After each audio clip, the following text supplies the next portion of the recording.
Video for today, I'm making air fryer apple pie. This is the ingredient, guys. So, i-mix mo lang lahat yung mga ingredient para gumawa ng dough. Ito na, guys. And then, yung ihatiin ko ng yung dough ko, guys, ihatiin kong dalawa kasi gamitin yung sa ibabaw.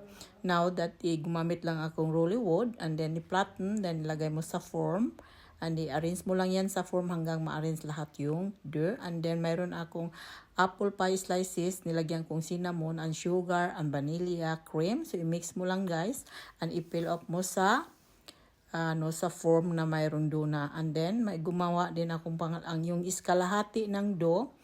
Ano mo sa ibabaw. It depends kung anong gawin nyo, guys. Ganito ang ginawa ko. And brush the egg.